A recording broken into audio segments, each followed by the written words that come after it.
So far up to this point, we've discussed what transfer prices are, and we've also discussed the arm's length principle. Now, this video is sort of just some background information on methods.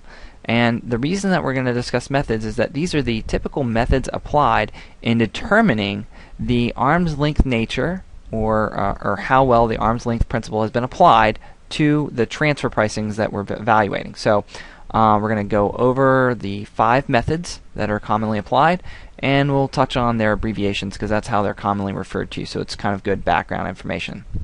So without further ado, let's jump right in.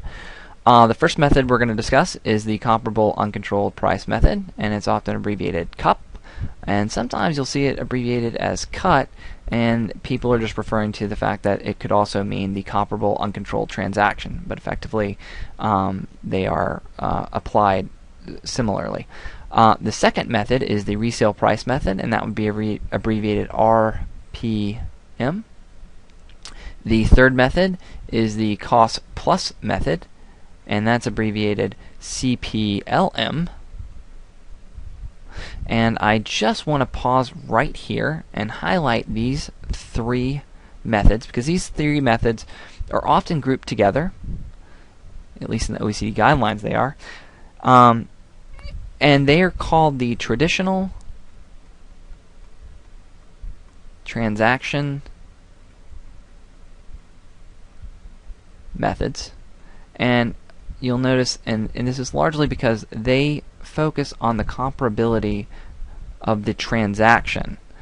So they evaluate comparable transactions and compare them to the tested party to determine the arm's length nature of the transaction. There are also indirect methods in evaluating or applying transfer prices, and those would be methods 4 and 5, and that would be the profit split method, or PSM. And our 5th and final method is actually a dual name method. It's the comparable profits method, at least in the United States it is, and other jurisdictions recognize it as the transactional net margin method, or TNMM, and you'll often see it as, especially in OECD member countries and even or countries that adopt OECD guidelines, you'll see it referred to as the transactional net margin method.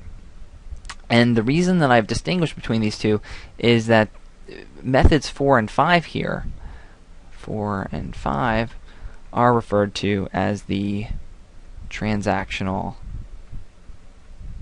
profit methods. And you notice the word profit there. And these methods evaluate the and compare the profit of the uncontrolled transactions to the controlled transactions. And so just a minor difference between methods 1 through 3 and 4 and 5. In future videos, we'll go into more depth on how to apply these methods and get into some definitional issues. So stay tuned.